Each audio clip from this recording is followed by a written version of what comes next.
I am Dr. Sri Banerjee, core faculty for the College of Health Sciences. And it is with great honor that I present this topic in front of the fifth Heart and Diabetes Conference being held both virtually and in New York City. With my colleague, Dr. David Richardson, who is a recent graduate of Walden University, and myself, we presented and put together a connection between heart failure, diabetes, and overall mortality in individuals with suicidal ideations, findings from a nationally representative study.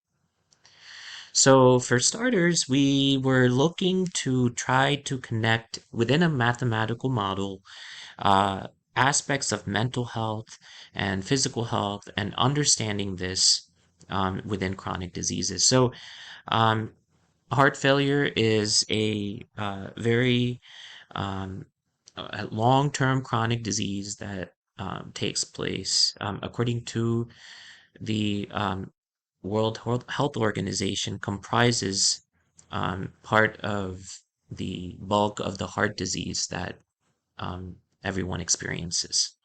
So, um, just according to the World Health Organization, generally 350 million people suffer from depression worldwide as well.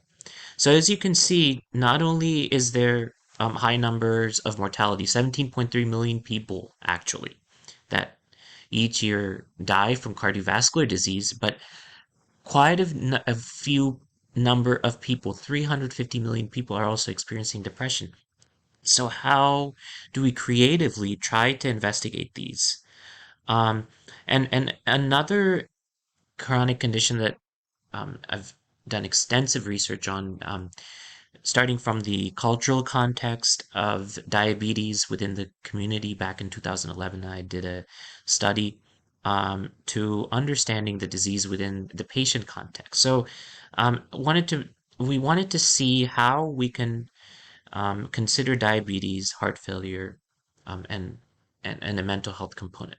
So what we decided to do is, for starters, look at a nationally representative data set that really gets into the heart of this matter. And the one that we selected is National Health and Nutrition Examination Survey. So what we did is we decided to take a look at congestive heart failure, diabetes, and these were all defined by self-reported data, but also looking at suicidal ideation. So what we decided to do is narrow down our sampling frame to individuals that had experienced suicidal ideation. So in this subpopulation, how was chronic disease being experienced? That was what we were trying to understand. Um, and so if we think of suicidal ideation as kind of an emergency sort of um, condition that is precipitated from other conditions like depression, then it's something that is important to study. And so that was our sampling frame. And of course, the question came from the PHQ-9, the Patient Health Questionnaire 9, which is very commonly used within the clinic and research. And the question was, over the past 2 weeks, how often have you been bothered by thoughts that you would be better off dead, or of hurting yourself in some way? So if there was an affirmative to that question, then they were included within the sampling frame. And as you can see within figure 3, there are multiple levels to which the variables were being assessed. So on the bivariate level, if you're thinking about how heart failure is leading to increased mortality, this was something that we expected to see. And surely enough, there was a 9 times higher chance of mortality for individuals that were experiencing heart failure versus those not experiencing this. But what we were trying to more specifically see within the sampling frame of individuals that had experienced suicide ideation is that if diabetes in conjunction with heart failure would result in poor outcomes in this subpopulation. And surely enough, there was in individuals that had both diabetes and heart failure had a 24 times more chance of mortality than individuals that were not seen with these conditions.